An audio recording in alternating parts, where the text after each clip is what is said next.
Good evening, listeners. I'm Amy Shannon, and welcome to Amy's Bookshelf Reviews podcast, conversations, revelations, and inspirations behind the books. You never know where the conversation will lead us, so let's find out.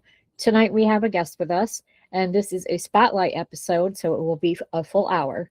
Thank you for joining us. Will you please introduce yourself and let people know how to connect with you? Amy, thank you so much for having me on, and I'm most honored. You and I have been in contact for several years. You are a prolific reviewer, and you graciously have reviewed pretty much everything that I've published, which is around 30 books so far. Yeah. And I am an author, poet, actor, narrator, all-round creative genius. That is true. I identify as a taco-eating gringo living somewhere south of Texas under a blue roof. Most of all, I am a man of God. I'm a disciple of Jesus Christ. And there's never been a time when he has been more needed and cherished than in these end times that we are entering. And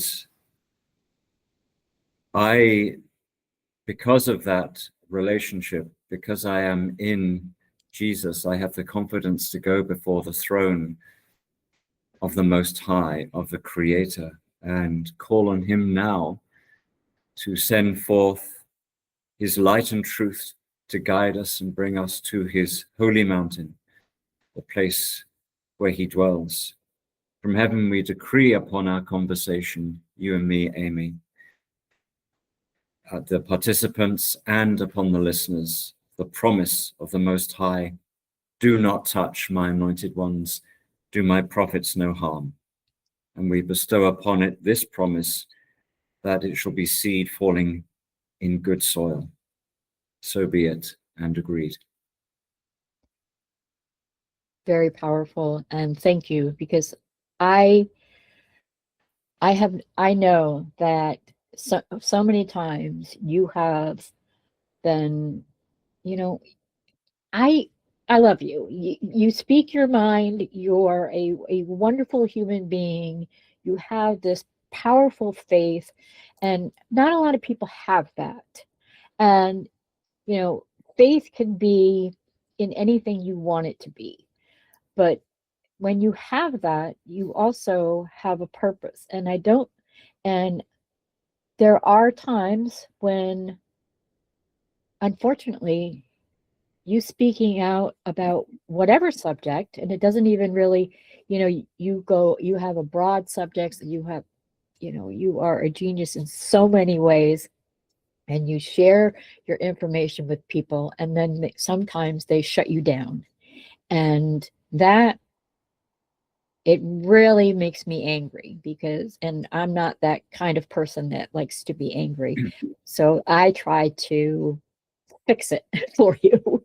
If you've been on a podcast where they didn't air your episode, or they cut you off, and the content of your stuff was just removed, and I will always keep this forum open so that you can come on my show, talk about whatever is on your mind, what's going on in the world. And the truth is that, you don't have to have the same belief systems, but I think as humanity, we all believe in something, whether it's religion or even just faith in ourselves, or whatever it possibly could be. And sometimes religion and politics seem to go hand in hand sometimes. And that's not something that, I don't discuss my politics or my views on religion. Some people, they think I would be crazy.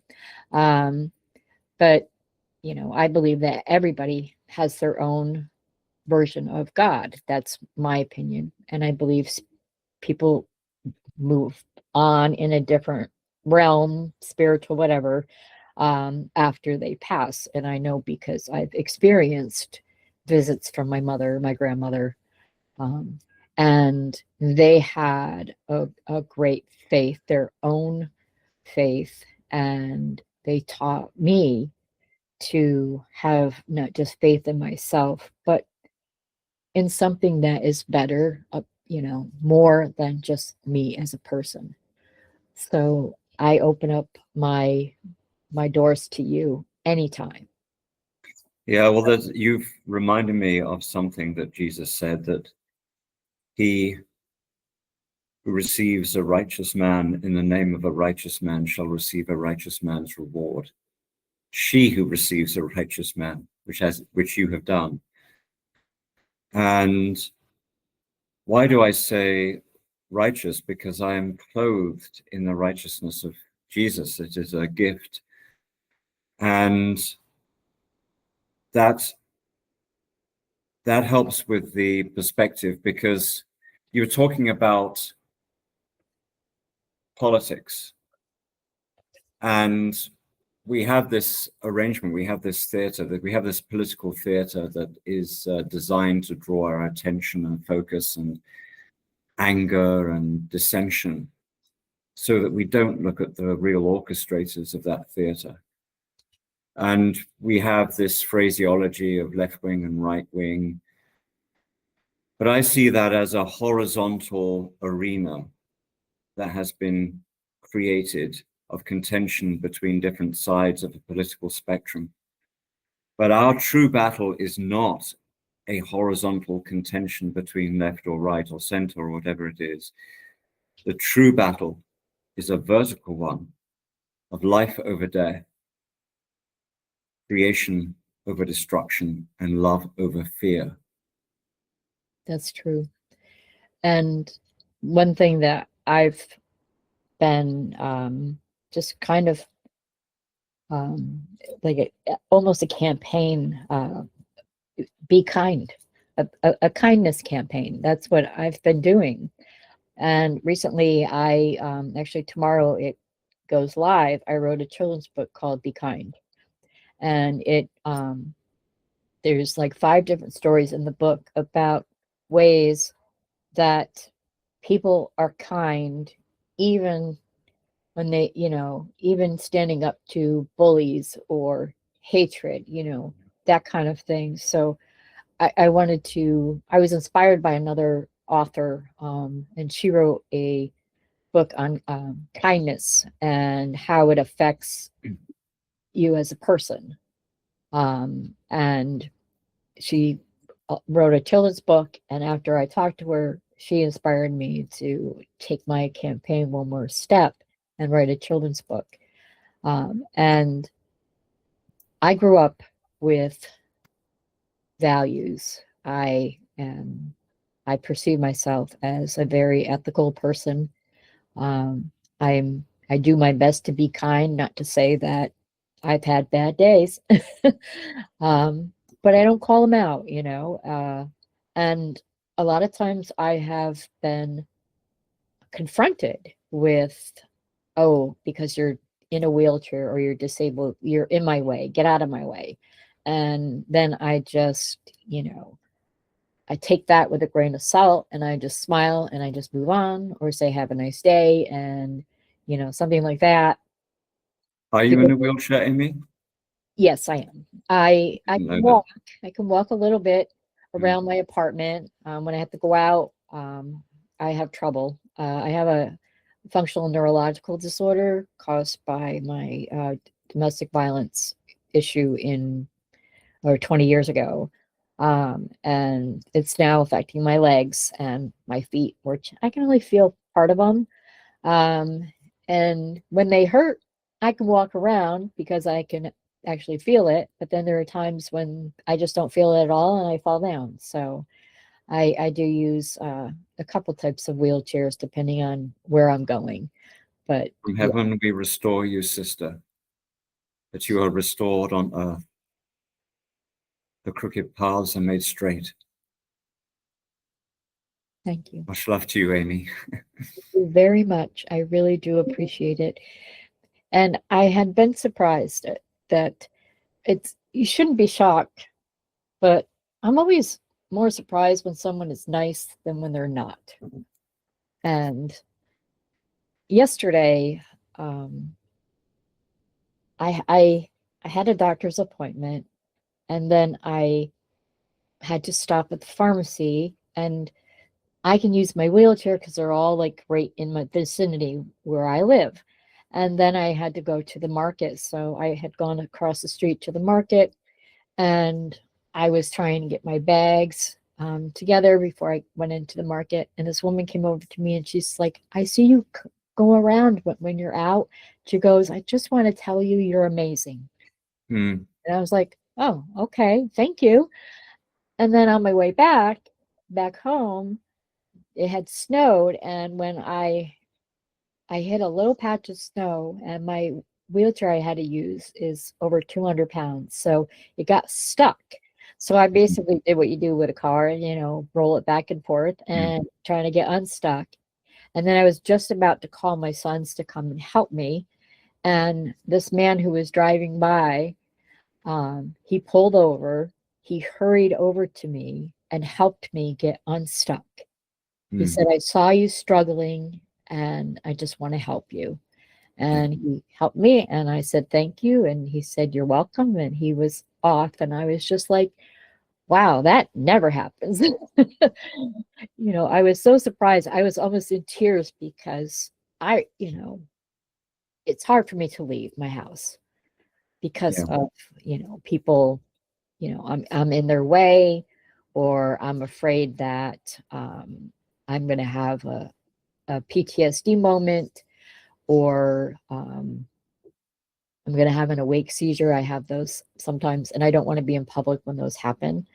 mm, Um, so I have high anxiety when I want to leave the house. So, but I make myself do stuff, and I try to help other people more than I try to yeah. help myself. So, You've reminded me of the miracle at Bethesda when a man is trying to get down into the healing waters, because when an angel stirs the waters, people can get in and be healed. And he can't get down there because he has no one to help him. And then Jesus says to him, pick up your mat and walk. And you found someone to help you yesterday. yeah, I was like so frustrated and upset that it was just a little patch of snow, but it just wanted to go that one way. And Yeah, I just felt so blessed after that. I mean, my sons would have come right away and helped me, but um, I was trying to do it myself because there's not a lot of things I can do myself. And the things that I do, that I can do, I try to always do them. Like I can still do laundry, and mm, so I'll offer to my sons. I'm like, I'll do your laundry for you, because they do so much more for me. And then I have to deal with my father. He's still end stage dementia, and it's just when we think it's close to the end, he keeps going, and he's just in a broken shell. And I say broken because he falls, he breaks bones, but they can't do anything because he takes off the splints, or he breaks open the casts and throws them at people, and so they heal incorrectly. And now he's trying to eat his clothes. So I do not eat know. his clothes. Yes, he will literally take off his clothes, sometimes in the middle of the dining room, sometimes in his room, and try to eat them. Oh, And I just, I want my dad to be at peace. yeah. And it's very Now hard. your baseball hat, which says "Be kind," is that some of your own merchandise, or did you Yes. just find that? Yeah. Okay. No, I made it. And I also have t-shirts that I do the same thing. They All have, right. I think. Okay. Buy Amy's merchandise, people. Support her. Support her work. I try to do is what I can and I can still talk, I can still read.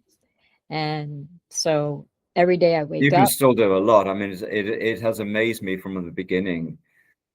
You're well, you first of all, you're prolific because of all the books that you continue to review, and you champion the independent authors. You're not just running after the the big five publishers or whatever. You really want to champion people who and you want to help get their words out.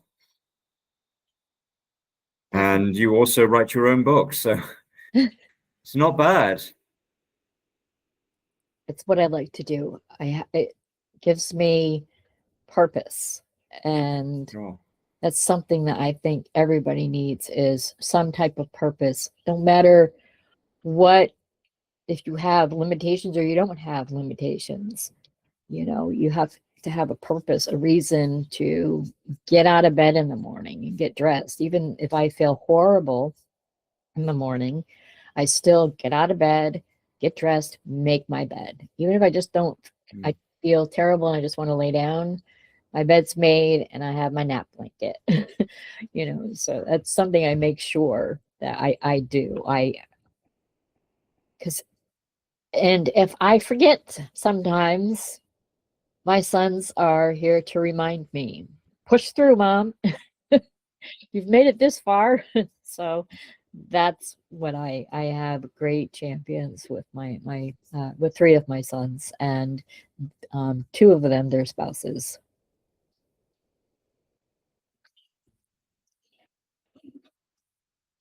So I mean, you have written a lot of work yourself, and I've seen.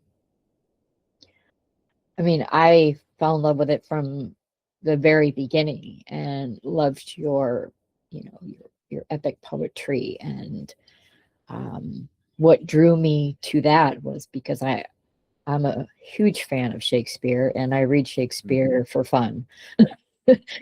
Some people are like, what? You read Shakespeare for fun? Yes.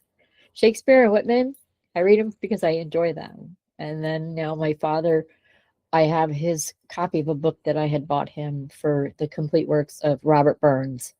And I was going through some of my books and reorganizing, and I found it, and I had forgot that I had it, because when they moved him to his current facility, he couldn't have anything that he could throw at people, so he couldn't have books.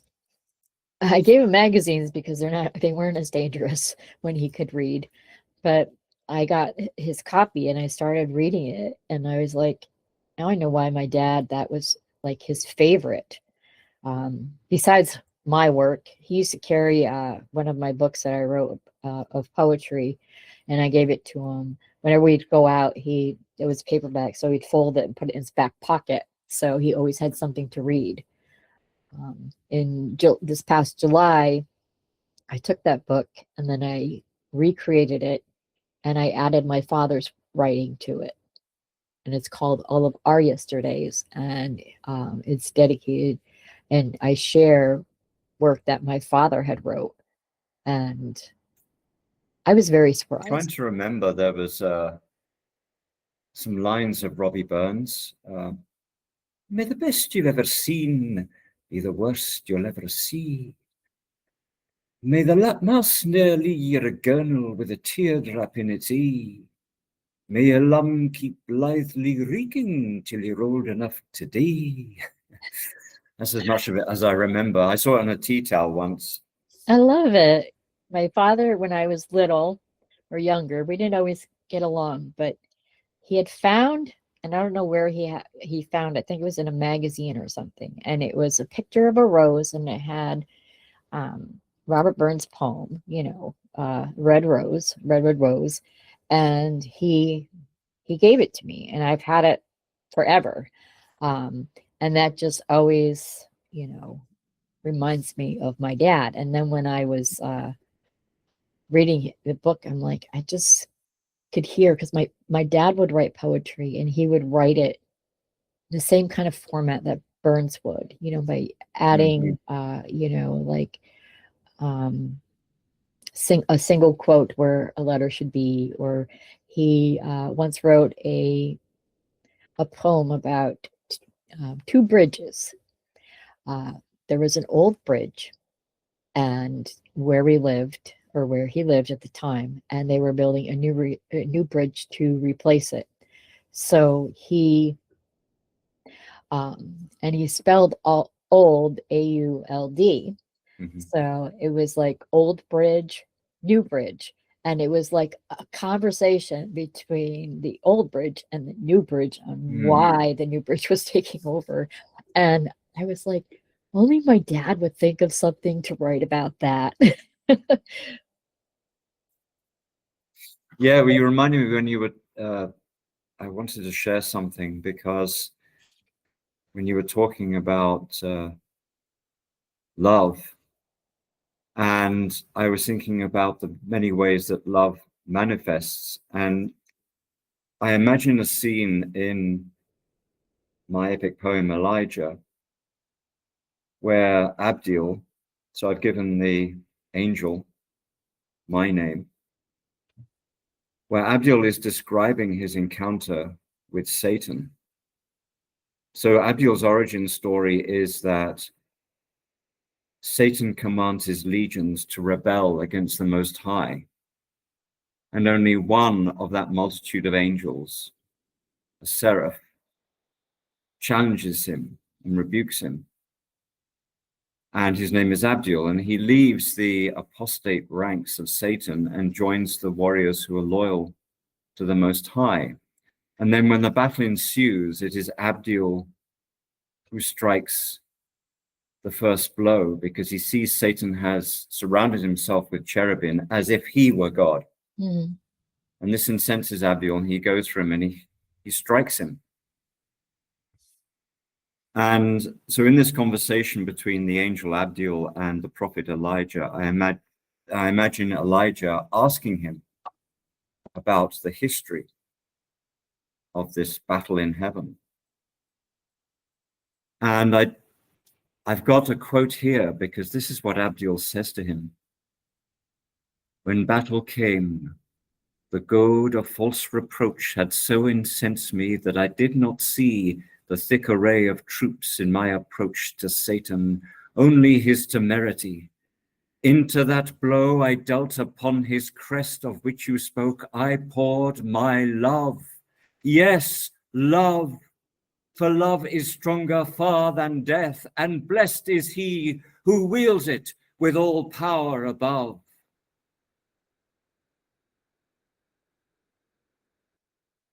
And that reminds me too of when Jesus whips the money changers out of the temple, that it is an act of love, because he says, zeal for my Father's house consumes me. It is his love for the Father, it is love for the true temple of God that goads him into cleansing it and purging it of all the filth and the scum and the money changers. And so this is something I talk about in my books, is this prophetic mission. And it is time for us to wield our prophetic authority again. And I refer to Elijah and I refer to Moses as exemplars of speaking truth to power. Now, that phrase of speaking truth to power is used a lot. Right. But usually when people say it, what they mean is speaking truth about power to each other. But Elijah wields the truth by getting in power's face. So for instance, this is after King Ahab and Queen Jezebel have conspired to get an innocent man stoned to death. They falsely accuse him, get him stoned to death, Right. so that Ahab can take over his vineyard. And this is when Elijah gets up in King Ahab's face and says, because of this, every one of the royal line will be slaughtered. Those who die in the country will be food for the crows. Those who die in the city will be food for the dogs. And Jezebel herself will be dog's meat at the wall of Jezreel.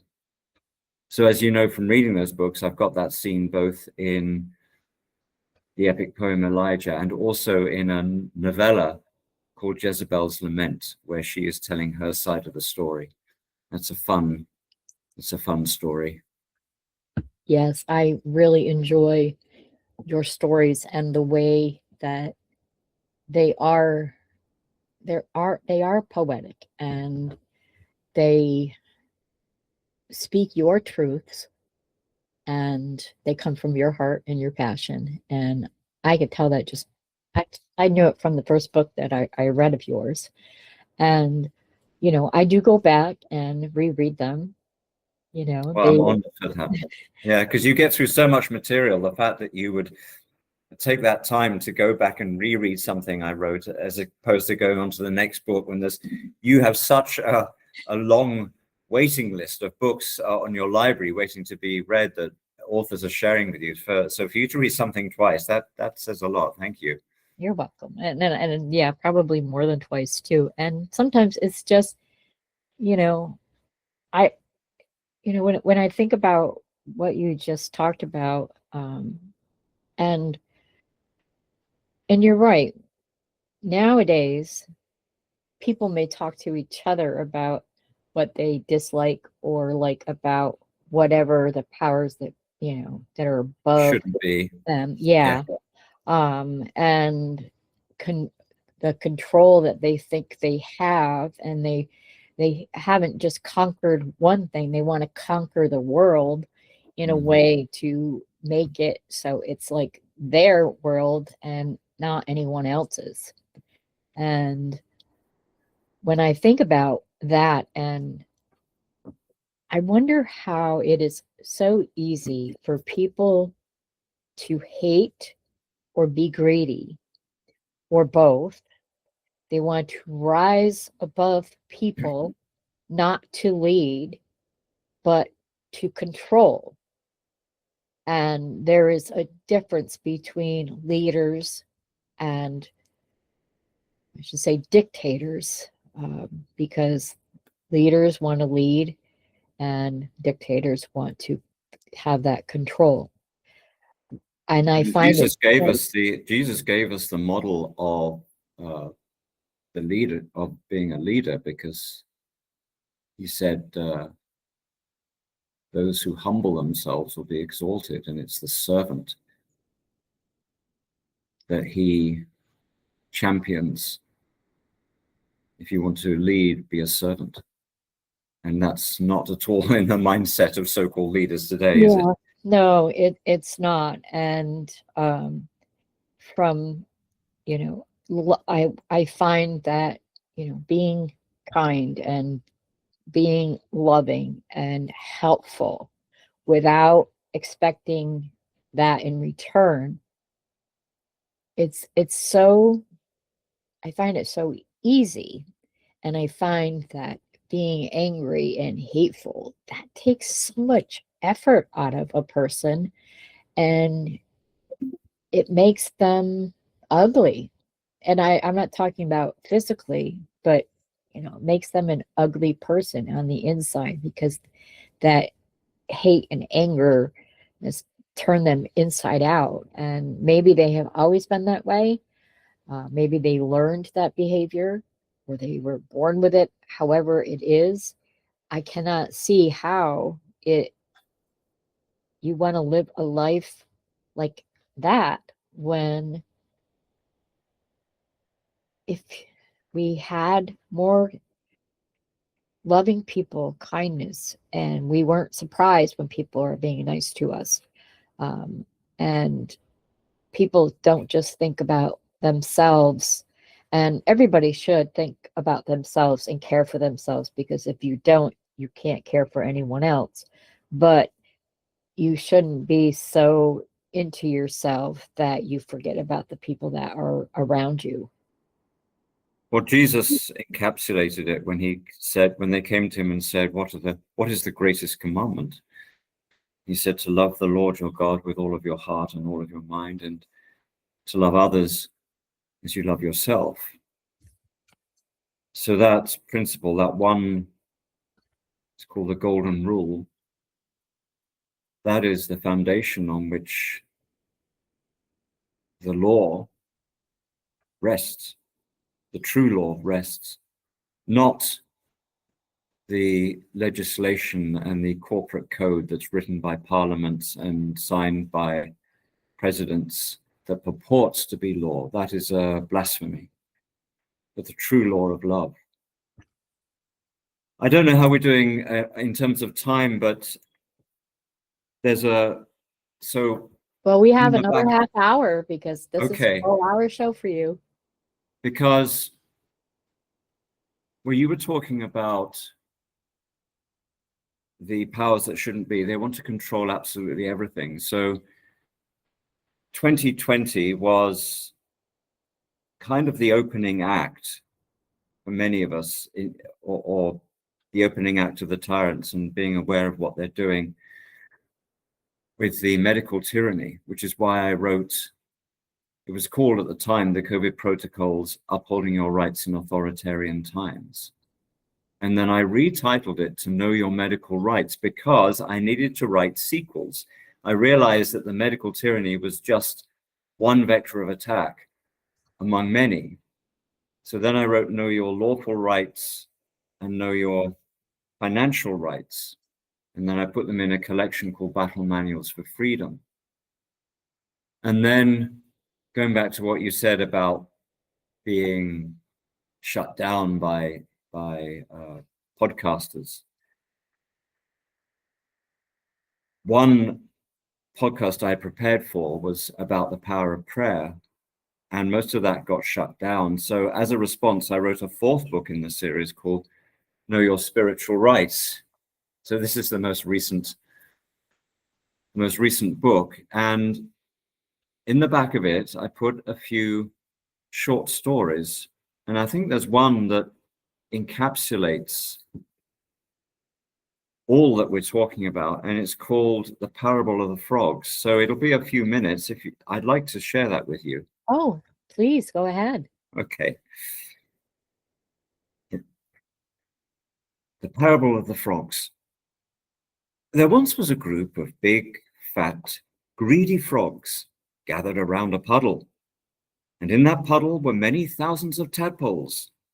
But the water in that puddle was evaporating, so the tadpoles were confined into a smaller and smaller space, and feared they might die before they could become frogs. As I said, the frogs were very greedy, and they did not want to share the land with the tadpoles, so they sucked even more water from the puddle, lest the tadpoles should survive to become frogs. Some of the tadpoles looked up and saw the wicked plan of the frogs and tried to warn their fellows, but most were too frightened to listen. A few did get the message, though, which the frogs did not like at all. "What if these tadpoles united against us?" they said to one another. "Then some would surely survive and become frogs, and who knows what chaos would ensue." So they decided the best course of action would be to promise survival to some of the tadpoles if they would attack the troublemakers in the puddle and silence them by whatever means necessary. The frogs also trained their recruits in how to persuade others that the real sources of their woes was not the frog overlords, but other tadpoles, such as those with different markings, or who preferred different ways to live. The frogs were very pleased with themselves when they saw the conflict this caused among the tadpoles, who formed into factions and attacked each other, so that things became even more difficult in the puddle. Yet some tadpoles still looked up and saw the plan of the frogs and could not be persuaded to keep silent about it.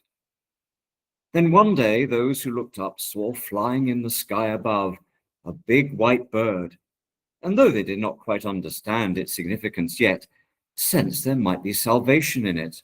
So they leapt from the water and splashed the surface, hoping the bird might see them. It took a few goes, but a ray of reflected light did eventually catch the eye of the bird, who looked down at the pitiful scene below. "Oh, that's odd," the bird said to himself. "In our world, we guard our vulnerable, but these frogs appear to be doing the opposite to their kin." With that, he swooped down from the clouds, and the frogs, who had been so focused on keeping the tadpoles down that they did not think to look up, had no idea of his approach until his shadow was upon them.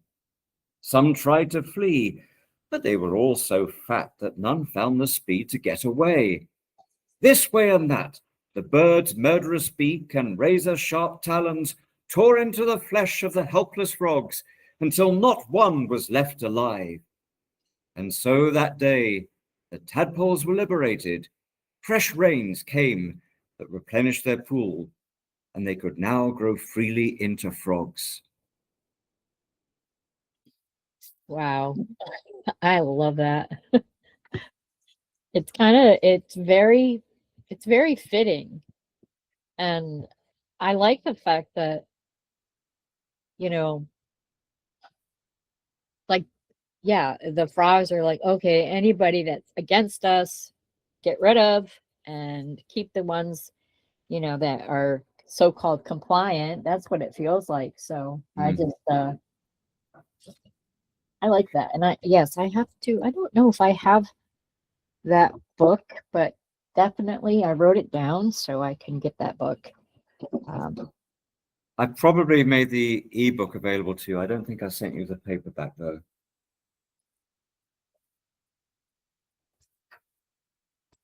I probably have it in my stack. I don't have the paperback, but I actually have this file like this long of ebooks. So yeah, probably in there, and I will definitely find it because it's just amazing. I'd certainly value the help because this book has only got one review right now on Amazon.com, and it's got 3 on Amazon UK. So it would certainly help to get the word out and to get it noticed. Of course, and that information will also be in the podcast, so I'll link to it in, for both the UK and Amazon, and I will definitely make sure that this book gets moved up. Thank you. It's a deep pile, so thank you for that. Yeah, but people deserve to know that they should, know about you. They should read your work, and I feel that way for a lot of people, but you tell it how it is, how you believe, and that is it's just amazing. And I remember what was it, the one you did about, what was it, Obama? And yes, Obama's Dream. That was the very first book I published. Yeah, that was pretty amazing. And of course,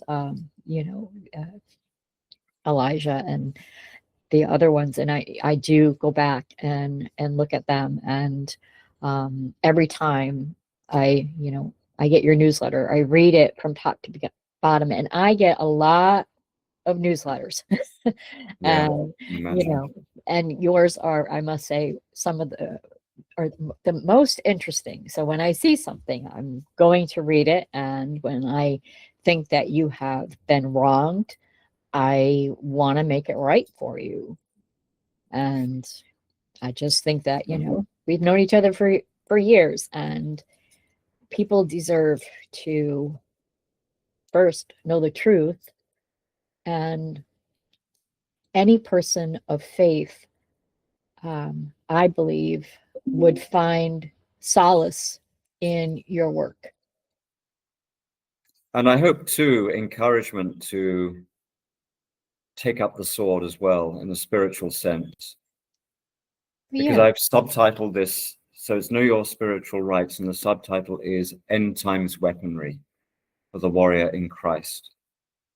And thank you for encouraging me about telling it like it is. I used to be in and out of the corporate system. So for instance, I was with the Reuters news agency for several years as a financial journalist. And I was with Standard & Poor's writing articles about the insurance ratings situation and various other corporate roles. And I was always getting chewed up and spat out because someone who is forthright is not going to be the team player that they're looking for. So now that I'm not in that system and I'm not getting the corporate paycheck, I don't want to soften or tone down the message now that I'm not in that relationship. And So, for instance, I mean, you hear people saying when they're making a video, oh, this is for entertainment purposes only, something like that, because they're trying to accommodate the censorship. But could you imagine Jesus beginning his message to the Pharisees when he's excoriating them and calling them a brood of vipers and sons of hell and whitewashed tombs and all of that? It's a wonderful speech that's written down in Matthew 23. But can you imagine him coming to the Pharisees and saying this is for entertainment purposes only? No, he's going to speak his mind, right, and tell the truth, no matter who he offends in doing so. And this is something I've come across in various other platforms like Twitter. I had 2 accounts with Twitter. They were both closed down, and they wanted me to jump through some ID hoops to get back on. Rumble wanted I wanted to know my birthday in order to be able to post on their platform and so on. And I won't, because, and Substack too asked for biometric data. I won't do it because, as I said, if I wanted to make those kinds of compromises, I go back and work for corporate China or corporate Britain or corporate America, where I was before. right, yeah. And Reuters in particular is wow, the difference. When I was there, the organization had integrity, and for instance, if you wanted to make or publish an assertion at Reuters, you had to get 2 independent sources to verify it. But now Reuters is a lie machine, and it's just appalling what has happened to that organization. Yeah. You don't know what, it's sad because people don't know what to trust anymore. What used to be reliable or credible may no longer be that way. And Yeah, it's I'd say, terrible. it's I mean, going back to what Shakespeare said, all the world's a stage and all the men and women merely players. So there's always been this element of media that's been manicured for public consumption in order to sway opinion. And one notable example of that is the 9/11 false flag event. And Orwell warned us in his novel 1984 that these kinds of events were happening and would happen. But now the extent of falsehood is off the scale, not just from the mainstream media, but also from the purported opposition, the fake opposition, the token opposition that is put there to try and limit the discussion, to draw off attention and dollars into limited hangouts. Yeah, they And try so to create their own narrative for it.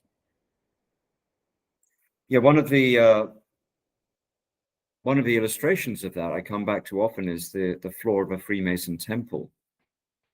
So the Freemasons being a cornerstone of secret societies. Right. Do you know what the pattern is on a Freemason floor? I did, but now I don't.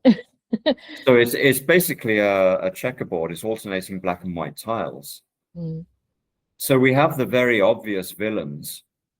For instance, the World Economic Forum. So the ringleader, now is this historical moment. It's a time to shake the system.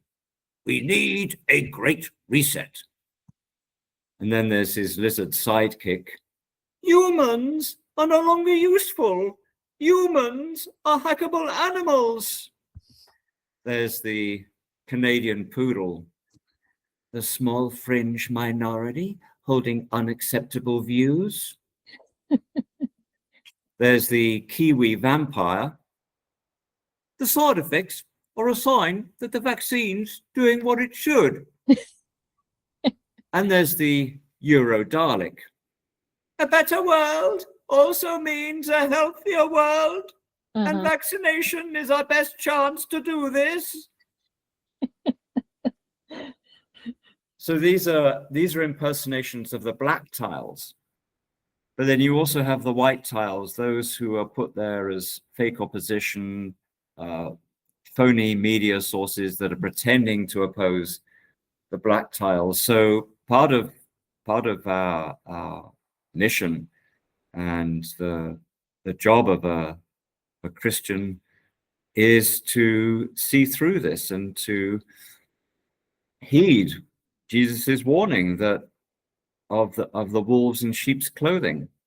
Yeah. Because the wolves in sheep's clothing are at least as dangerous, if not more so, than the wolves themselves. That's true. Because when you think about it, wolves, they have that pack mentality, and they look out for each other. But if you have, like you said, a wolf in sheep's clothing, that wolf does not belong to a pack. It only focuses on who it can eat, who it can devour, and how it can sneak in and, kill all the sheep. And, I think with that, they're not the same as a wolf would be itself. I mean, wolves are beautiful, but they have their, every animal kingdom has their own type of, love and way they show it and support each other, even with their leaders. Not all of the, sometimes it's two lions, fighting to be, the Lion King, but, they're not, they want to both be at the top. So that's one thing. But, being like a spy or someone who is fake, that is the kind of person that is the most dangerous. Yeah. Yeah, we're in a time of great deception. And this is something the Apostle Paul talks about too, because he says Satan masquerades as an angel of light, and his servants masquerade as servants of righteousness. And I sniff this stuff out all the time of this going on. And that angel of light, the mask it wears, is Lucifer. Yeah. So there's a whole fabric of Luciferian worship that is poisoning our societies. Yeah, in a way that, and I think when you put it that way, it sounds like we are more in danger from those who are taking the mask of Lucifer than Lucifer himself. The other danger is, or the other alarming aspect of this for me, is the sheep, people who comply, because they make it so much harder for those who do resist. Yeah. And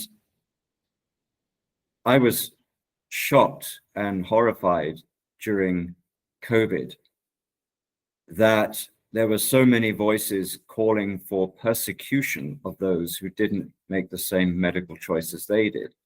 People got fired for it. People got fired for it.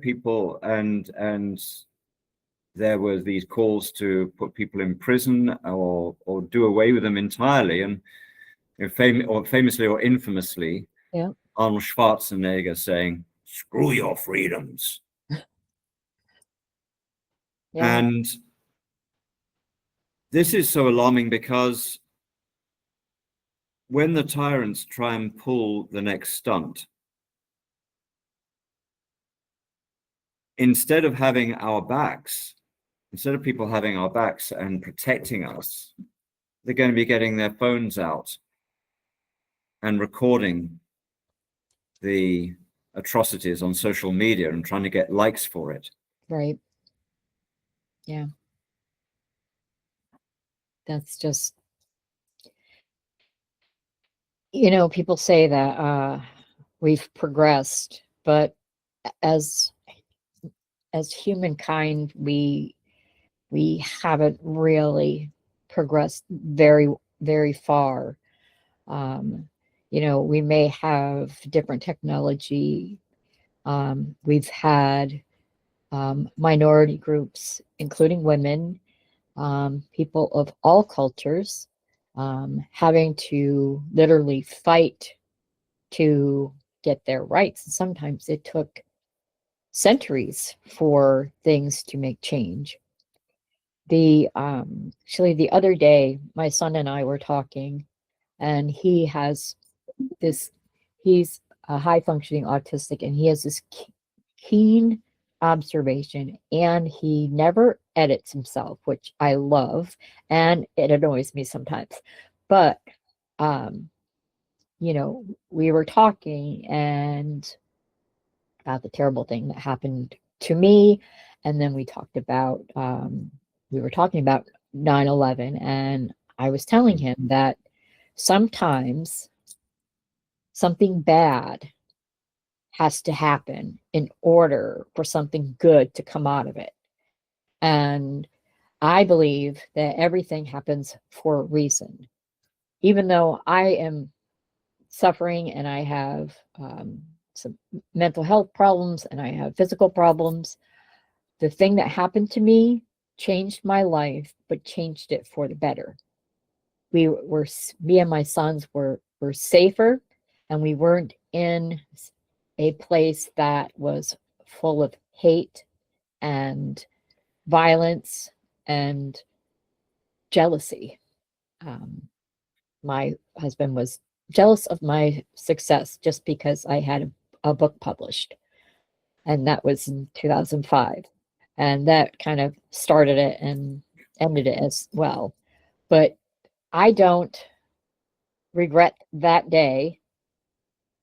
I don't like reliving it, but I don't regret that day because of where I am today. I would go through everything I've ever been in my life just to be where I am right now.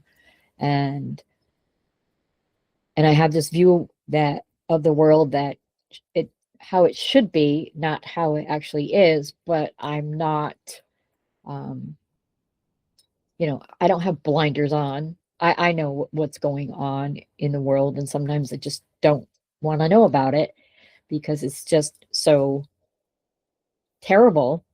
And when you think about what information is being shared, um, that, you know, what is the whole truth? Because that there are things that when it goes on the news or whatever outlet, there are things that are being held back from the public. Maybe we don't need to know of every single threat that happens to our country or whatever. So we're not living in fear, but we should not be oblivious either. We should know the world that we're living in, and we should be able to use whatever passion, faith, beliefs to make our life the best that it could possibly be and help others who fall behind. The thing is, a lot of these events that are causing terror are designed to cause terror. They are inside jobs, they are invented, they are fabricated to, it might be an agenda of going to war, for instance. And one of the aspects of that agenda, I mean, in the case of COVID, they were having people trying to get people terrified about a purported virus giving rise to a purported disease. And there were so many attacks on rights on the pretext of we're in an emergency. But one of the central themes of my books, Battle Manuals for Freedom, is that rights apply more during emergencies, not less. Yeah. And that's actually set out, is specified. If you want a document that says that explicitly, you can find it in the Syracuse Principles, which state that rights are not derogable for any reason, even for the asserted purpose of preserving the life of a nation. So that applies. Rights apply more during emergencies, whether that emergency is real or perceived or invented. Right. And I put it to you and your listeners that the emergencies are invented. I would say so. I mean, I don't disagree at all.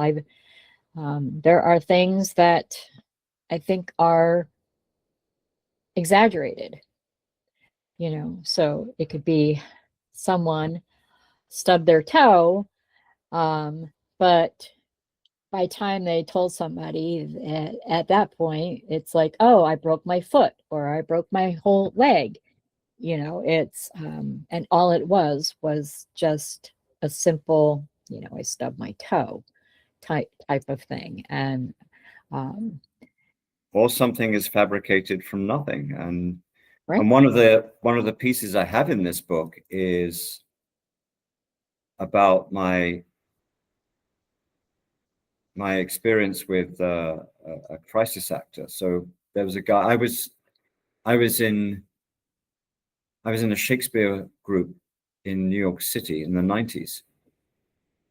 And one of the guys in that group, I knew him better than most of the other attendants because I reviewed a comedy show that he did, and we were judges in a wit contest in the Shakespeare group.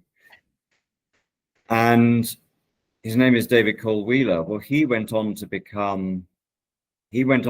the role of a grieving father in Sandy Hook.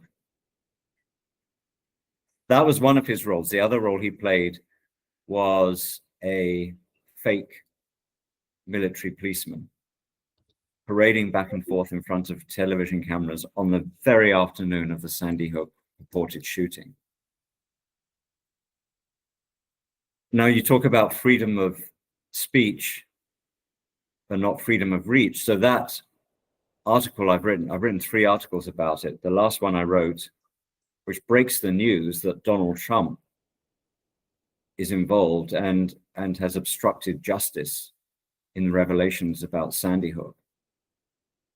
That's had 3 views on Facebook and less than 200 views on Substack. And this should be breaking major news. Right. But we're seeing the shadow banning on a, I don't know, plus 99% scale. Yeah, I can see that. And I know that you're not the only one that, of authors that I know are, they speak truths and they uncover what's basically hidden behind, the curtain, I'll say, so to speak. I've interviewed this author, I've read several of his books, and it was basically, they were about, getting a terminal cancer diagnosis when it's possible that there are other implications, um, the way you're living your life or different things. And he, um, I read his work and I have another one to read, and I found it very interesting. And he was very intriguing to talk to, even though people don't agree with him. But he pointed out things that are possible.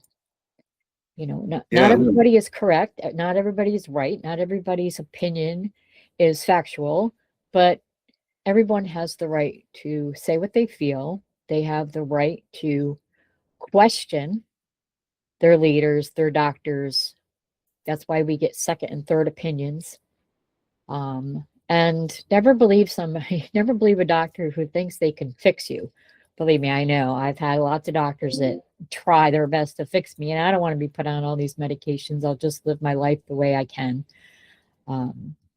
But to kind of wrap this up, I am so glad that I spent this hour with you, and I look forward to more. And yes, definitely, I have to move your book up on my list. So thank you for being on the show, and thank you, audience, for listening. If you wish to be part of the be a guest on the show, go to amysbookshelfreviews.com/podcast and schedule your pre-recording. Don't forget, if you wish to comment on this show or any show, comments are available, and yes, we will read them. Please follow this podcast on Spotify. I'm Amy Shannon. Be safe, be well, and always be kind.